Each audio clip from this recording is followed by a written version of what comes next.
आज की वीडियो का टॉपिक है एड्स। इस वीडियो में हम बहुत सारे पॉइंट्स को कवर करेंगे, जैसे what is AIDS, cause of AIDS, mechanism of action of HIV, modes of transmission, diagnosis of AIDS, symptoms of AIDS, preventive measures and therapy. First है मीनिंग ऑफ एड्स। एड्स की full form होती है acquired immuno deficiency syndrome.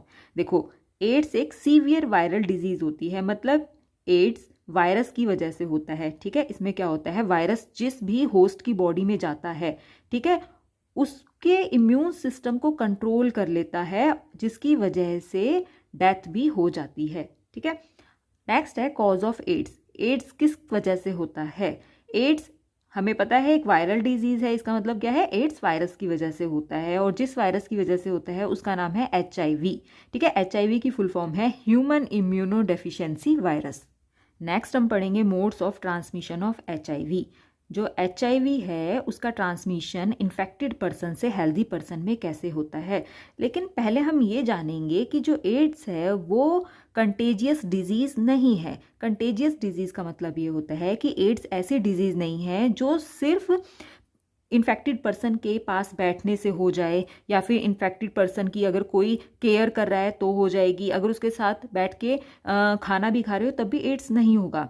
मान लो जो infected person है उसको mosquito ने काट लिया, ठीक है, सेम मॉस्किटो अगर किसी हेल्दी पर्सन को भी काट लेता है तब भी हेल्दी पर्सन को एड्स नहीं होगा।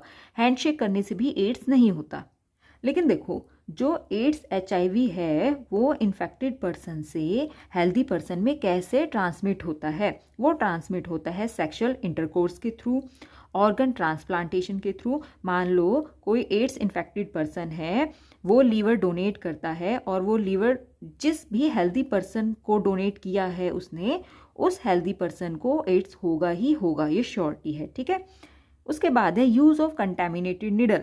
अगर कोई एड्स इन्फेक्टेड पर्सन है, उसने एक नीडल यूज़ की, सेम नीडल को हेल्दी पर्सन ने यूज़ करा तो उस हेल्दी पर्सन को भी एड्स हो जाएगा। इसी तरह से अगर एक ऐसी मदर जिसको एड्स है और वो बच्चे को जन्म देती है, तो जब बच्चे को जन्म दे रही है उस टाइम पर उस इन्फेक्टेड मदर से बच्चे को एड्स हो सकता है। ठीक है, नेक्स्ट है ब्रेस्ट फीडिंग। ब्रेस्ट फीडिंग के थ्रू भी जो एचआईवी वायरस है वो मदर से बच्चे के अंदर जा सकता है। तो ये डिफरेंट वेज हैं जिनसे एचआईवी एक इन्फेक्टेड पर्सन से हेल्दी पर्सन में ट्रांसमिट होता है।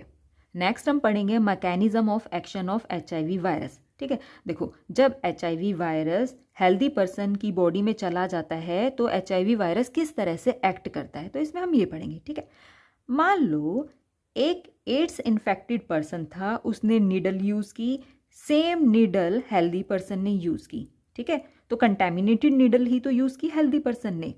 हुआ क्या, जो एचआईवी वायरस था वो हेल्दी पर्सन की बॉडी में चला गया।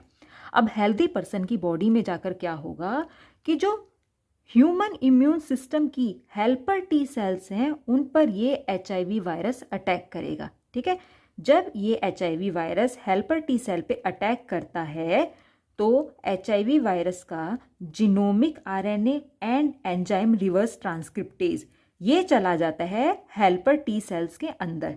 ठीक है, लेकिन जो एचआईवी वायरस का प्रोटीन पार्ट होता है ये हेल्पर टी सेल्स के अंदर नहीं जाता, ये हेल्पर टी सेल से बाहर ही रह जाता है।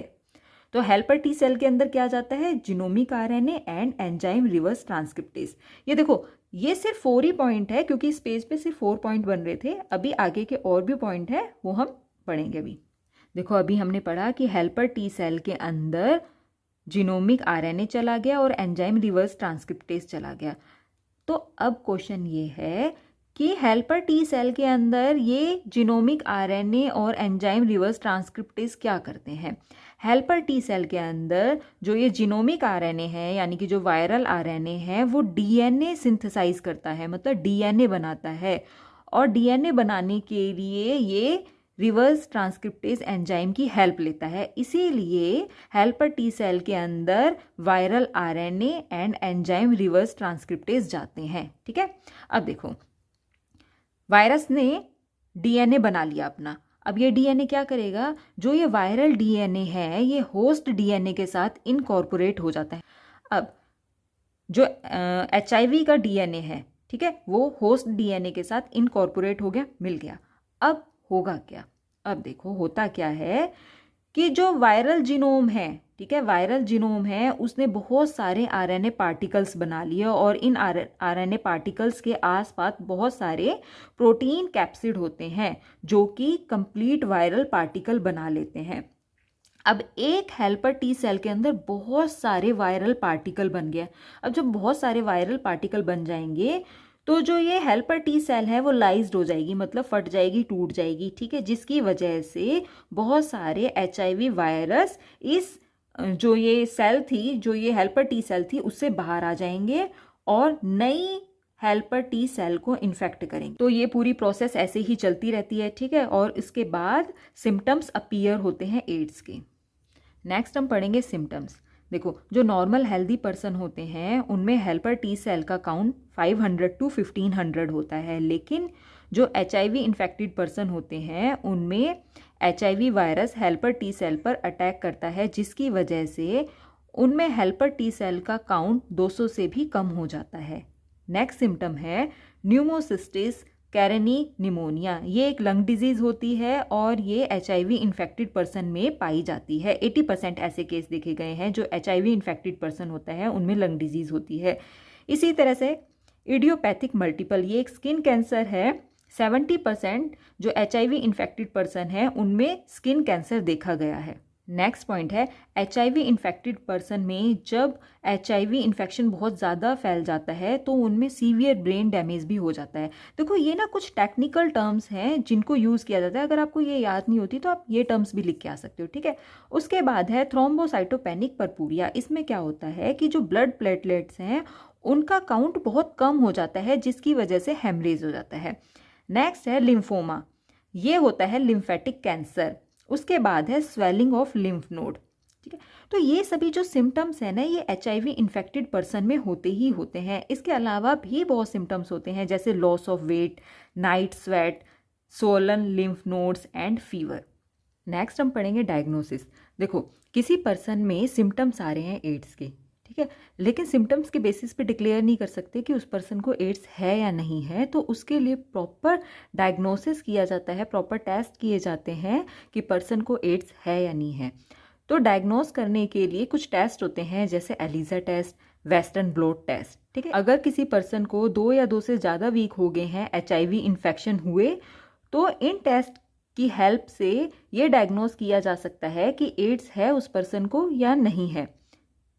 ELISA test and western blot test के अलावा और भी ऐसे टेस्ट होते हैं जो कि एड्स को डायग्नोस करने में हेल्प करते हैं। वो टेस्ट हैं dot blot test, latex agglutination test, particle agglutination test. Next है प्रिवेंटिव मेजर्स। देखो, एड्स ना हो, HIV ना फैल सके, इसके लिए कुछ प्रिवेंटिव मेजर्स हैं, जिसमें फर्स्ट है एजुकेटिंग द पीपल। देखो, लोगों को अवेयर करना चाहिए, उन्हें बताना चाहिए कि एड्स क्या होता है, एड्स कैसे फैल सकता है, ताकि वो अवेयर हो सके और इस बीमारी से बच सकें।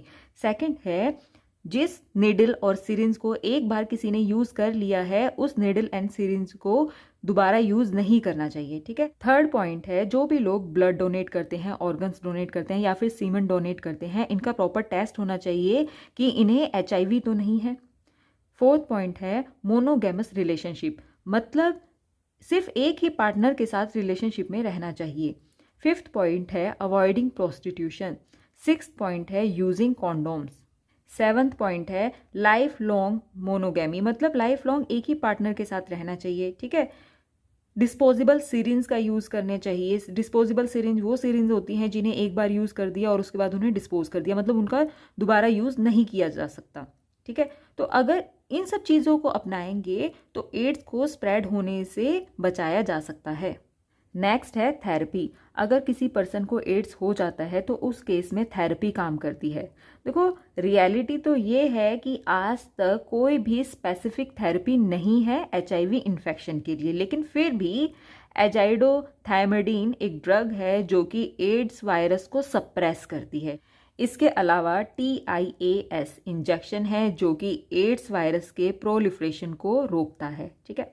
अब देखो, USA ने 43 वैक्सीन्स बना ली हैं एड्स के लिए, लेकिन इनमें से एक भी वैक्सीन इंडियन HIV स्ट्रेन के ऊपर वर्क नहीं करती। देखो, 2-वे स्ट्रेटजी सजेस्ट की गई है एड्स के लिए, जिसमें फर्स्ट है एंटीवायरल थेरेपी, दूसरे में थेरेपी है इम्यूनोस्टिमुलेटिव थेरेपी। इसमें क्या होता है कि जो रेजिस्टेंस प्रोवाइडिंग सेल्स हैं इनका नंबर इंक्रीज हो जाता है एड्स इन्फेक्टेड पर्सन में।